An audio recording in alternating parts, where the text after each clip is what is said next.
Hey, you've got the wrong person. I'm just a manager going back home from my annual vacation in Europe. The TSA agent pulls out a massive chunk of delicious French cheese from your hand luggage. Turns out, you can only grab really small amounts of soft cheese on board, since it's considered to be liquid.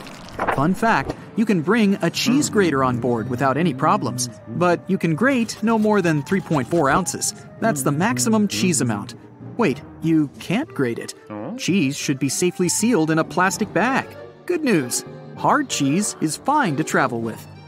Okay, they took your cheese, a large bottle of water, you're bad, some cream tubes, and other fancy souvenirs. Look at that fine Swiss knife you grabbed in Geneva. It now risks ending up in an auction. If you're lucky enough, the airport might provide a shipping service to get your precious souvenirs, and even cheese, if it doesn't go bad, to your home for a fee. Still, not all the airports do this. So, some of the banned items will go to an auction to raise money. The confiscated items are usually sold in bulks, so it's going to be pretty hard to find the ones that you had to leave behind. Some other objects with more specific purposes are donated to different organizations. Pepper spray, for instance, would go to a police training academy. As for cheese, prohibited exotic fruits, and other food and water, well, they usually just get disposed of. Some items, especially really bad and dangerous ones, may be simply melted or destroyed. Magic 8 balls pose no danger, but they have to be checked in luggage. The problem is the liquid inside them. Yeah, it might be less than 3.4 ounces, but let's face it, it's hard to count the exact amount. Ask your ball if you can take it on board. It's likely to give you a "don't count on it" answer. Relieving gel insoles are a bit disturbing on board. The problem is the same. It's impossible to count the exact amount of liquid. So, no gel insoles, and no gel candles either. Perfume and nail polish are kind of forbidden too. It's not only about liquid on board restrictions, but also about etiquette rules. Some passengers may simply be allergic to their smell. Plus, they're flammable. As for nail polish removers, opt for an acetone-free version, since acetone is a no-go for hand luggage. Anyway, you can grab a bottle of perfume, as long as it's not too large and you don't use it on board. It would be a pity to leave a whole bottle in the trash bin before boarding. Still, you can sneak in the plane with more than 3.4 ounces of your favorite cream, claiming it's some medicine that you really need. But you do need to notify the airport beforehand. A bit weird, but it works. Sometimes. In case you need to check your body temperature on board, make sure your thermometer is electronic. Mercury ones are strictly forbidden. Who's going to pick up all the mercury balls if you accidentally drop it? Bowling pins are a no-go for hand luggage. Seems like the aircrew doesn't want anyone to have fun and play bowling in the aisles during a long and boring flight. No, it's all about our safety. They just think bowling pins might hurt someone. No sports equipment is allowed, be it a fencing foil, a bat, or even darts. Darts are sharp, and no sharp objects are allowed on board. Such items should travel in check-in luggage, unless you want them to end up in an auction. If you're into handmade things, and a transatlantic flight gives you enough time to knit a scarf or a pair of socks, opt for plastic or wooden knitting needles and wrap them carefully so as not to cause any damage. Those made of metal will probably be disposed of by melting, and they don't deserve such a fate. Snow globes, as with any other object containing liquid inside, aren't allowed through security. If your snow globe is as small as a tennis ball, you may be lucky to have it allowed, but it's better to play it safe and check the snow globe in. Liquid bleach is definitely a weird object for hand luggage, even if you're traveling in a white shirt. First, it's not allowed on board because it's highly flammable. Second, a brand new white shirt doesn't seem to be the right choice for a flight. Coffee and turbulence just don't mix. Third, the bathroom on board is far too small for laundering. If you're a hairdresser on a business trip, you'll probably have to invest a bit more when booking your flight. No hair bleach is allowed on board. Scissors aren't welcome either, unless their blades are 4 inches or shorter. By the way, scissors that aren't allowed to fly are often donated to schools, which is a good alternative to disposing them. Bad news for hairdressers again. Due to a gas cartridge that's filled with butane, cordless curling irons aren't allowed on board. Good news, electric curling irons are completely fine and safe. If you're an artist, you must have already struggled with security rules. You don't want your paint to get frozen or ruined in the luggage section, so you'll surely want to bring it on board. Security may be okay with your oil paints, as long as they're under 3.4 ounces, but there's no way you can grab your extremely flammable turpentine. Now, in case you don't enjoy food on a plane and failed to order a meal on board beforehand, You can take any pan or pot on board and cook it yourself. No, you can't cook, and you can't grab a cast iron pan either. They're quite heavy. That's why they're likely to be dangerous. If a TSA agent confiscates it, it won't end up being donated to a local kitchen. It'll probably be melted. If you want to have some fresh smoothies while flying with fresh fruit that are allowed on board, like an apple or a banana, bad news for you. Blenders are allowed only in case you remove the blades, so technically it's not a blender anymore. Hey, here's when you need that cheese grater. English Christmas crackers can make a wonderful atmosphere of joy and happiness during Christmas holidays, but it brings nothing but a mess on board. It makes a cracking sound when pulled, which can frighten other passengers. They are not allowed in checked bags, just like party poppers and sparklers. High heels and thick soles aren't prohibited, but they do cause some problems. If you're wearing one of these, you may be asked to take them off to have them scanned. Sure, there are some plastic shoe covers, but these airport floors are swarming with germs. Wedding dresses are a bit of a problem too. Some dresses just don't fit in the X-ray machine, so they might need to be double-checked. All the fans of camping, beware. You probably want to check in a lot of luggage required for your trip, so make sure you check in the tent pegs too. Though, if you travel light with a carry-on backpack only, you'll probably need to buy some when you reach your destination. Since they're sharp objects, tent pegs are not allowed on board. It's hard to imagine anyone having a drill inside their 5-pound carry-on luggage. But anyways, these are not allowed. So if you're a creative person who wants to bring a drill home as a vacation souvenir because magnets are lame, you'll have to check it in.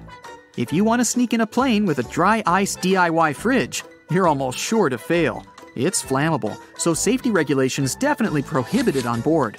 You can bring up to 5.5 pounds of dry ice, but airline permission is required. Anything with an uncovered blade is not allowed through security. Instead, a disposable razor or cartridge blades can be taken on board. Box cutters and knives, with a teeny tiny exception of a smooth butter knife, should be in checked luggage. Soap bars are allowed on board, but don't panic if a TSA agent wants to double-check your bag after scanning it. It just may look a bit odd on the screen and mislead them. Liquid soap, instead, follows the universal liquid rule. Rules for batteries may vary. Spillable batteries are allowed neither in carry-on nor in checked luggage. And lithium batteries also can't be carried on board, only because if damaged, they can cause a fire. Okay, you travel with your Mr. Scratchy, and yes, a laser pointer is your furry friend's favorite toy. But you gotta make do without it this time, buddy. Laser pointers are not allowed in carry-on nor in checked luggage. A walking stick can be used as a mobility device and then let on board, but surprisingly, TSA may prohibit this item sometimes.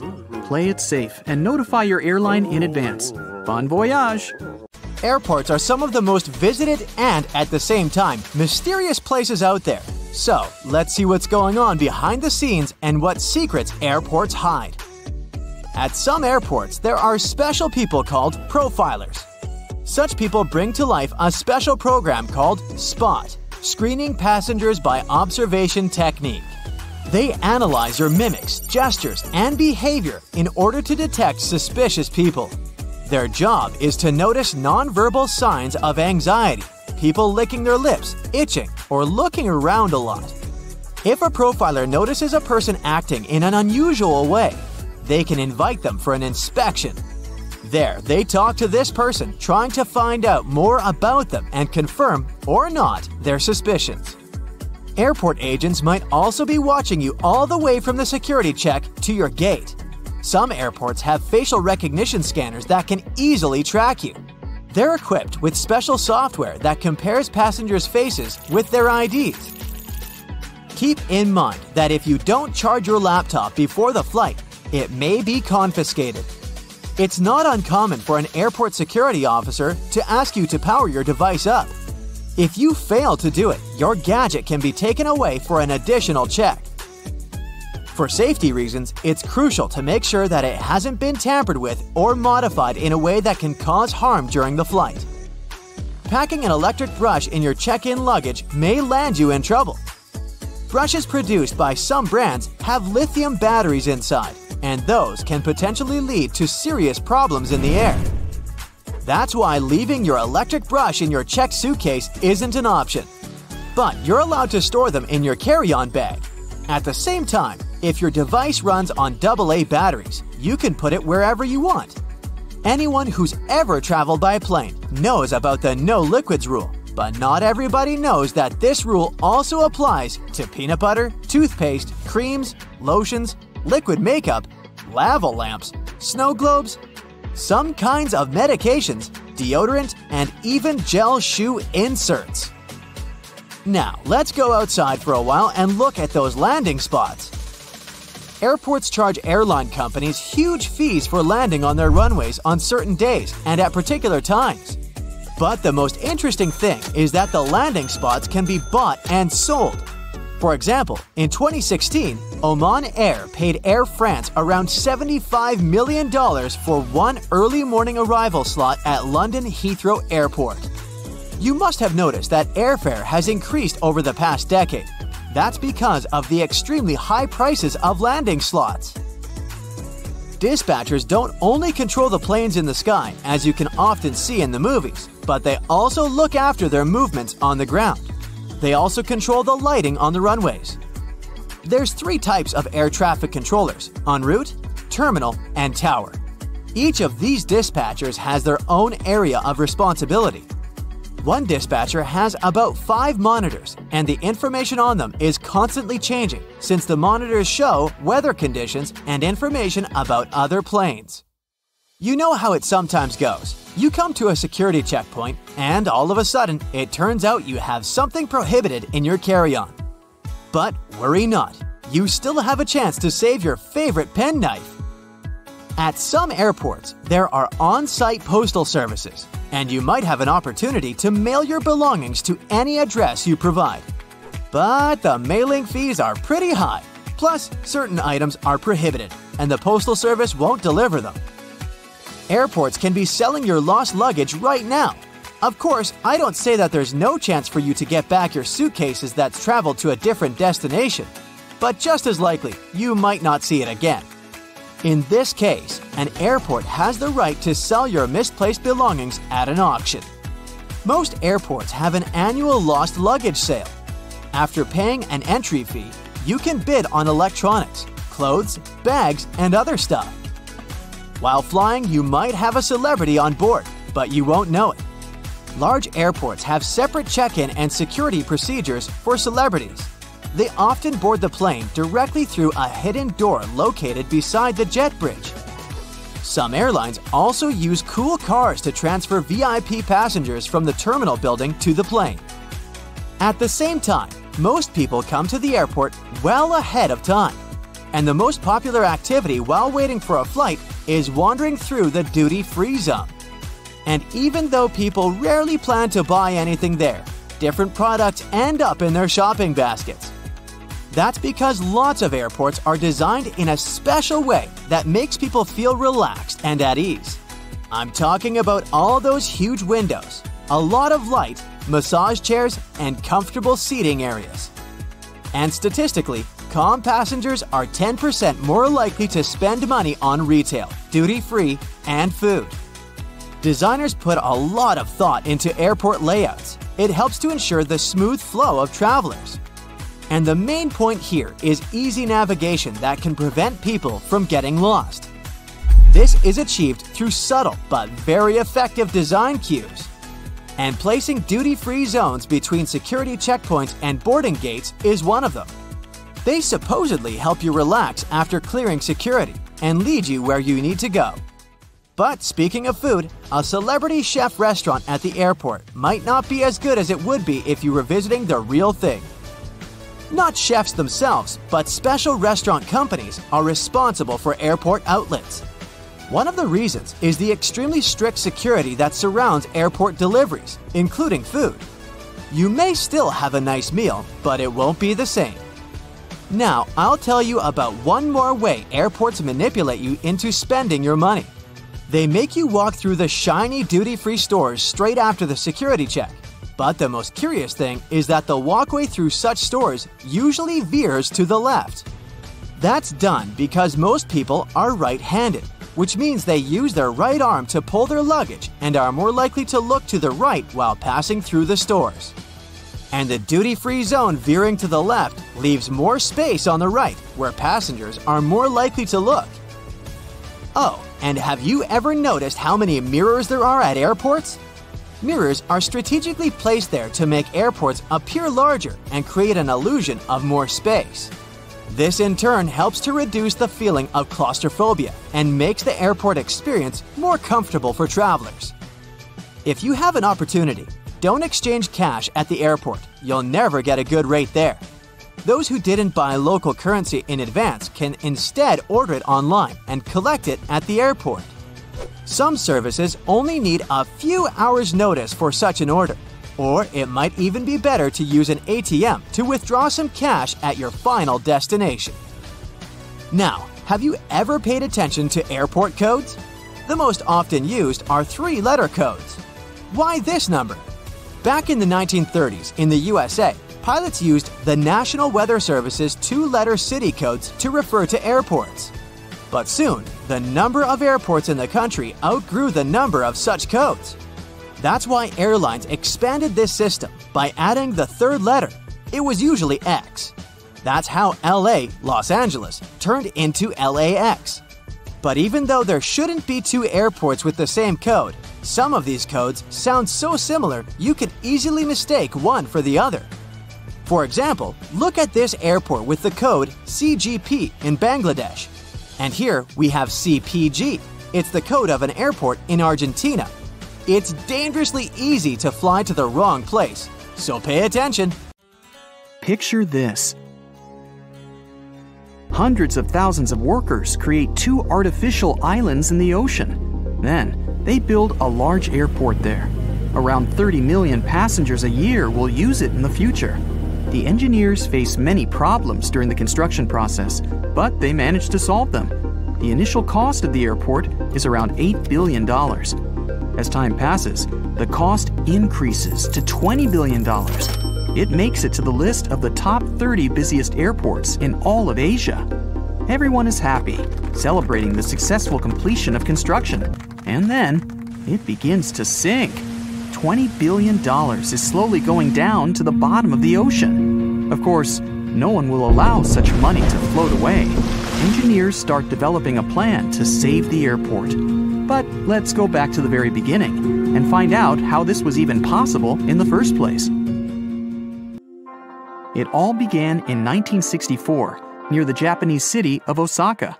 That year, the first plane landed on the territory of the new Itami International Airport. The flight was successful. Everyone was happy. But there was one problem. The airport was located close to residential buildings, and the first plane was passing by the windows of locals. Of course, the noise from the turbines annoyed people, so they spoke up against it. People went to mass protests and filed hundreds of lawsuits demanding to close the airport or pay them compensation. Meanwhile, the number of flights was increasing every day. People's discontent was growing as well, and the court partially satisfied their demands. Someone received monetary compensation for moral damages, and somebody got a new house in a different area. Of course, all this cost the authorities quite a lot of money. Years passed, and as more and more airlines were using Itami, the load on the airport was growing. Millions of people were flying out of it and arriving there every year. But one airport wasn't enough for the quickly developing city. The Ministry of Transport of Japan decided to build a new, bigger airport. They wanted to buy land near the city to use all transport communications and infrastructure. To build an airport in such a place would be a very profitable investment. A new airport was supposed to become an extension of the old one, closely interacting with the city. And that's when they faced real problems. The land where they were going to start construction turned out to be very expensive. They also still remembered all the protests and compensation they had to pay out. They knew this time people would be angry again. Many of them would have to be relocated to new homes. They would probably have to relocate an entire district. Litigation caused by airport noise could last for many years and would cost a lot of money, so it wouldn't be profitable. Plus, it would have a negative effect on the environment.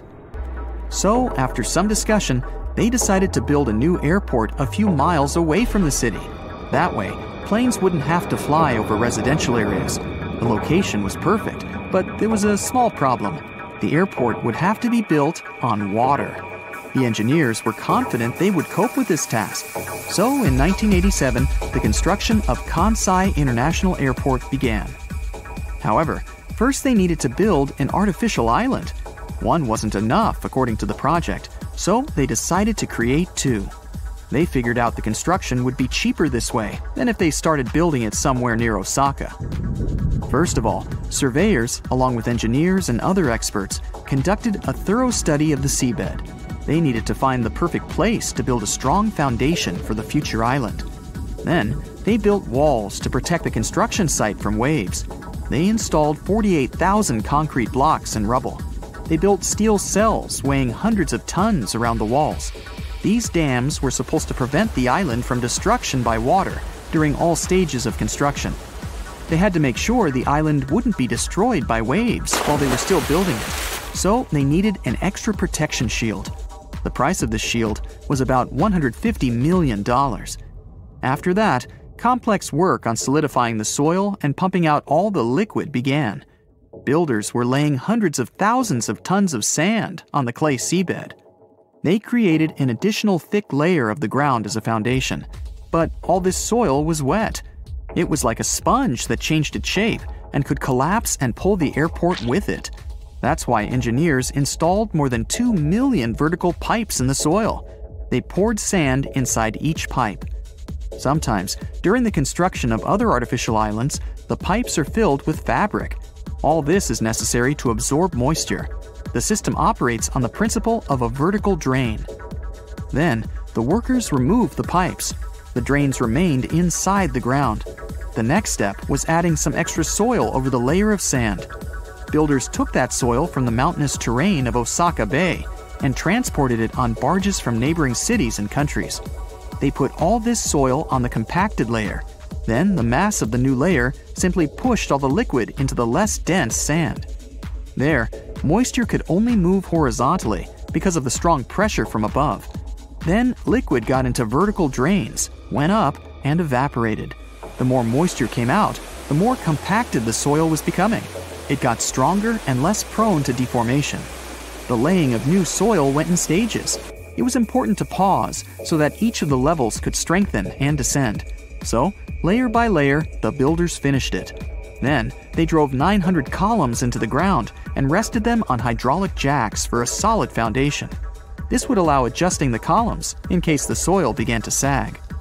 Finally, they created two artificial islands. Builders started setting up the airport. Large-scale construction ended in 1994. In the same year, they opened the airport. The building stood high above the ocean, and then it started sinking very slowly. But it was okay. According to laboratory soil analyses and engineers' calculations, it would take about 50 years for the soil to sink to a height of 13 feet above sea level. This height is the minimum level necessary for the safe operation of the airport. The dam could break, and the water would flood the airport if it went under 13 feet above sea level. That is, in 50 years, the airport would become an unsafe place. By then, the engineers would find a solution for this problem. But things got dangerous way earlier.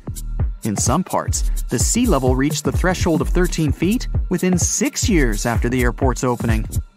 The engineers got alarmed during the construction in 1990 when the first island dropped by 27 feet instead of the expected 19. The difference was enormous for such a huge building. It's like if you buy a 2-story house, but you get only 1 floor instead. No one could imagine that the calculations would differ this much from reality. To remedy the situation, they excavated the sinking parts of the airport and inserted iron plates directly under the hydraulic jacks. It was possible to adjust these jacks, so the engineers raised the airport columns to the required height. The problem was solved, but was it a permanent fix? Each of the 900 columns is equipped with a measuring device that shows any changes in the foundation. Engineers expect they will have to rebuild the configuration of the jacks every 2 years if necessary. Now, it's impossible to predict precisely how fast the airport will sink. The situation is complicated because buildings are sagging unevenly. Some scientists think the second island will reach the 13-foot mark by 2023. Perhaps it will happen faster, but it can also take longer. At the moment, one thing is for sure. Kansai has sunk by almost 40 feet since 1994. Engineers don't stop strengthening the building and the protecting dam. Because of constant repairs and modifications, the price of the airport is increasing. At the time of opening, it was worth $8 billion. By 2008, the price of Kansai had exceeded $20 billion. Despite this, the airport does its job perfectly. It connects Osaka with the rest of the world. More than 26 million passengers use its terminals almost every year. This makes it one of the busiest airports in Japan. Reducing the load wouldn't fix the sinking problem. The pressure is exerted by the filled-up soil, not by the equipment. Many airports have carpets at their gate areas. This nicety usually comes with a few other perks: lower ceilings, comfortable seats, and pleasant natural lighting. All this costs more for airports, and carpets are not so easy to clean as hard floors are. But they create a cozy feeling for passengers waiting for their flight, making them more relaxed. Still, it isn't a gesture of goodwill on the part of airports. According to social research, calm passengers are about 7 to 10% more likely to go window shopping and actually buy something in the lounge area or duty-free zone. So, by investing in the passengers' comfort, airports actually increase their own income. If you ever wanted to know what happened to your baggage while you're on board a plane, the short answer is that airport staff don't actually know once it leaves their territory, and they probably really don't care. Sorry. Baggage is sorted automatically. Scanners scan the barcode and sort the baggage according to its destination. The three main tasks of airport baggage handlers are to move your bags from the check-in area to the gate, to move them from one gate to another when you have a connection, and to move your bags from the plane to the baggage claim area. And that's it. So if your luggage doesn't move fast enough, it can be late for your connecting flight, or the exact opposite. Your bag gets to your destination before you do because you're stuck at passport control. Another problem can arise if you forget to tear off any old stickers showing a different destination. In this case, the scanner might send your luggage to the wrong country. Most airports are equipped with giant kitchens where the food for passengers is prepared. These kitchens usually cook food for different airlines at once. And since that oh-so-delightful airplane food must be cooked for about 6 to 10 hours in advance, these kitchens have to work 24/7. And however surprising it might sound, the menu for your flight is developed up to a year in advance. This is a common practice for most airlines because every single ingredient matters and adds to expenses. In fact, one airline managed to save $40,000 after they removed just one olive from every salad they served on their flights.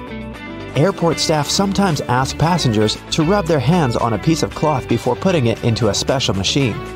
It might seem kind of scary, but it's actually harmless. You're simply being checked by a machine called an atomizer. Before their working day starts, employees put samples of dangerous chemicals into the machine. The machine memorizes these smells, and in case a person's hand smells like those chemicals, it alerts airport staff to this danger. You know how it sometimes goes. You come to the security checkpoint, and suddenly, it turns out you have something prohibited to take on board in your carry-on. But don't worry, all the things seized during the pre-flight inspection can be stored at the airport for as long as 3 months. On top of that, you have an opportunity to mail them any address inside the country. Things taken away by security and weren't claimed can also get sold at special auctions and are delivered worldwide. If you have a long layover between flights, going to the nearest hotel to rest might not be the cheapest option. There's a much better trick. Check if the airport or airline sells 24-hour access to the VIP lounge zone. In most cases, you can have free snacks and drinks there and use free shower cabins and rooms for rest at a very affordable price. In multi-terminal airports, search for underground passageways connecting terminals that most people might not know about. For example, at Frankfurt Airport in Germany, there's a walking tunnel between Terminal 1 and Terminal 2 that's mostly used by employees since passengers are simply unaware of its existence. There's an actual term for the first 60 minutes after you clear check-in. The golden hour. It's the time that passengers statistically spend more money in retail and duty-free areas of the airport. And having the most comfortable seats in those areas right in front of the shops is a clever trick to lure you in for shopping. Let's admit, Sitting in front of a comfy chair while looking at a flashy sign or shopping window can be tempting, and that's exactly what the airports want you to feel. If your flight is overbooked and you can't fly at the designated time, don't hurry to accept the first voucher you're offered as an apology. Normally, airlines keep raising the stakes until they have enough volunteers to give up their flight seats. And if they don't, and you've been bumped involuntarily, you can insist on a cash refund instead. Depending on your ticket price and the time of your delay, you might be entitled to as much as $1,300. Most airports have specific experts called profilers. These people practice what's called SPOT, or the screening passengers by observation technique. They carefully analyze facial expressions, gestures, and behavior in order to detect suspicious people. Their job is to notice the nonverbal signs of anxiety, such as people licking their lips, itching, or looking around a lot. If a profiler notices a person acting in a weird or off way, they can invite them for an inspection, where they can talk to a person to find out more about them. Profilers work in both the main halls and in passport control. The typical question they ask is, "What's the purpose of your visit?" Then they check the person's reaction to this inquiry. No matter how reserved a passenger is, if they have something to hide, TSA officers will find out, thanks to the tiniest cues in people's behavior. Before your luggage even gets on the plane, it goes through 5 security levels, and one of them, besides scanning the contents, includes being checked by a special dog that can sniff out dangerous chemicals. It's a well-known fact that a dog's nose is much stronger than that of any human. In fact, dogs distinguish smells from 10,000 to 100,000 times better than people do. No wonder airports take advantage of this super sense for security and regularly use these sniffer dogs to detect suspicious substances. What's really cool is that you can't even distinguish a detection dog from its civilian siblings. Unlike police dogs, the ones working at airports aren't trained to frighten or intimidate people. The most popular sniffer breeds are golden retrievers, labs, and German short-haired pointers. Charging your phone at a specifically designated spot can look convenient, but it's not really safe. If the charging station only allows you to plug in your cord, you might get malware installed on your phone with you none the wiser. The only safe way to charge your phone or tablet is to find an electric socket and use it with your own charger. Same goes for free airport Wi-Fi, apart from the airports requiring you to authenticate yourself more often than not. Someone can easily access your data while you're using an unprotected Wi-Fi hotspot. It's safer to use your mobile data, but if you absolutely have to use the airport's Wi-Fi, best clear or encrypt all your important data on your device. It might be exasperating to take your laptop out of your carry-on at the security check every single time. But the airport staff need to have a clear look at your device to make sure nothing is concealed inside. On the screen of an X-ray scanner, a laptop looks like a semi-transparent object with a clearly visible hard drive, CD drive, and whatnot. But security officers can't see what's behind some of those parts. For example, a dense and rather large battery. People tend to choose the closest security line to them. If that line turns out to be super crowded, just look around after ID and ticket check. You may see another checkpoint with much fewer people. Some checkpoints at the airport are situated at the far edges of the terminal, and that's why passengers fail to notice them. Applying for a TSA pre-check can be a great time saver for traveling in and out of the US. Being a member of this program has some great perks. First, getting through security and passport control happens faster. If you're a pre-check traveler, you won't have to take off your shoes or remove your belt. And forget about placing your stuff like liquids and laptops in special bins. If you aren't flying to or from the US, then you can look up similar services available in your country. If you're flying economy class but don't like it, who does? Check in online and check out the seating options about 4 days before your flight. It's about that time that airlines typically start upgrading seats, and you might get an upgrade to business class for a small fee or even sometimes for free. You can also ask for an upgrade when you're already at the airport. Most people forget about this opportunity or simply don't care, so you might just get lucky. Most airports are equipped with giant kitchens where the food for passengers is prepared for different airlines at once. Since those oh-so-delightful airplane meals must be cooked about 6 to 10 hours prior to the flight, the kitchens have to work 24/7. Besides, the menu for your flight is developed up to a year in advance. This is a common practice for most airlines because every single ingredient matters and adds to expenses. In fact, American Airlines managed to save $40,000 per year in 1987 after they removed just one olive from every salad they served on their flights. If you have a long layover between flights, going to the nearest hotel to rest might not be the cheapest option. There's a much better trick. Check if the airport or airline sells 24-hour access to the VIP lounge zone. In most cases, you can have free snacks and drinks there, and use free shower cabins and rooms for rest at a very affordable price. There's an actual term for the first 60 minutes after you check in, the golden hour. It's the time that passengers statistically spend more money in retail and duty-free areas of the airport. And having the most comfortable seats in those areas right in front of the shops is a clever trick to lure you in for shopping. Sitting in a comfy chair while looking at a flashy sign or shopping window can be tempting. If you ever wanted to know what happens to your baggage while you're on board a plane, the short answer is that airport staff don't know once it leaves their territory. And they probably don't really care. Sorry. Baggage is sorted automatically. Scanners scan the barcode and sort the baggage according to its destination. The three main tasks of airport baggage handlers are to move your bags from the check-in area to the gate, to move them from one gate to another when you have a connection, and to move your bags from the plane to the baggage claim area. And that's it. So, if your baggage doesn't move fast enough, it can be late for your connecting flight, or the exact opposite. Your bag gets to your destination before you do because you're stuck at passport control. Another problem can arise if you forget to tear off any old stickers showing a different destination. In this case, the scanner might send your baggage to the wrong country. You arrive at the airport, already anticipating a couple weeks away from work and all your daily troubles. Park your car in the lot and then find out that it's going to cost you a small fortune to leave your car there. Why so much? In fact, airport parking lots are a business just like any other. The land on which they're built, the construction of the lot itself, the maintenance of the whole thing once it's already in operation, all that costs a handsome amount of money. And somebody's got to pay for it, of course.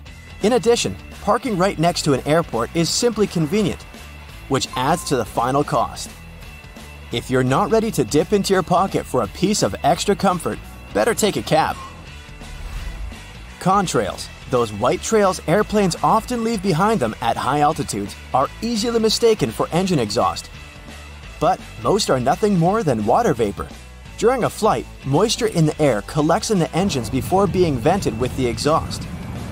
The hot, wet air leaving the engines mixes with the cool, dry air found at high altitudes, resulting in long, thin lines of vapor. Humidity determines when contrails form and how long they remain visible. If it's already humid up there, then there's more water and the contrail is more prominent. And if it's cold, the droplets might turn into ice, staying behind for a much longer time. If someone were able to open the door mid-flight, they would be immediately pulled out of the plane by a sudden change in air pressure. It could also do serious harm to the aircraft. Fortunately, that's almost impossible. The doors on an airliner open inward while the cabin pressure pushes them out from the inside. The difference between internal and external pressure makes it impossible for the door to open. It might seem odd that the flight crew cares whether your window shades are up or down. The main reason is so that the passenger's eyes can adjust to the outside light. Mostly, it's just a matter of getting people on and off quickly. But in an emergency, the last thing they want is people stopping to blink before they evacuate the plane. Another reason for all the shades to stay up when the airplane is about to take off or land is for the ground crew to see if there's any trouble on board. For example, if there's a fire in the cabin, the ground crew will immediately notice it and act accordingly. If the shades are down, they might lose precious time they would need to rescue the passengers and the airplane crew. Ever notice the numbers on the end of the runway? They're actually used to show the pilot which direction the plane is facing. For example, the number 36 is short for a heading of 360 degrees, or due north.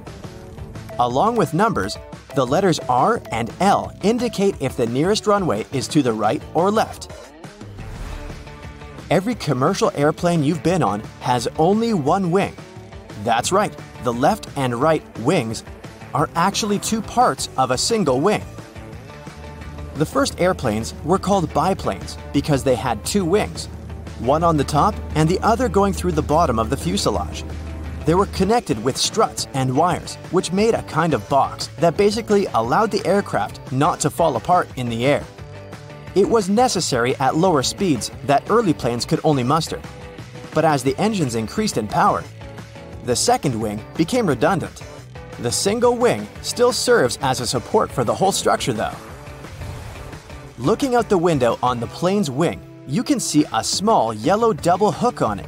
It seems strange since it might mess with aerodynamics, but it's there for your safety. In case of an emergency landing, these hooks are used to secure ropes that help passengers exit the plane via the wings. If they're slippery, the rope will help you keep your footing and not fall over while going down. There are several extremely fast streams of air high up in the atmosphere of our planet. Their paths are meandering, but they have a more or less constant flow, allowing passenger aircraft to use them.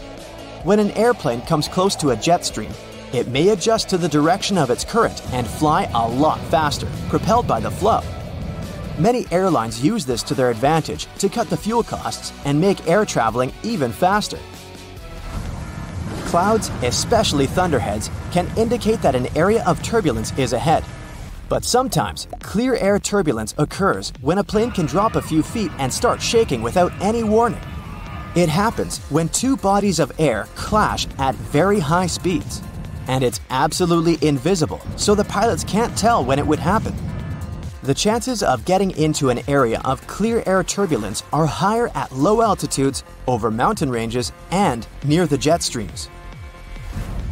Normally, after it's hit by lightning, an airplane is sent for inspection right after landing, but it can still safely complete its current flight. The fuselage conducts electricity well enough, and like with a lightning rod, the zap will most probably strike one of the tips of the airplane, either one of the wings or the nose. Then it seeks the ground, but doesn't find it, exiting from the tail in the end. It's easier for electricity to roll through the surface of the plane than go inside, so people on board are safe from its effects.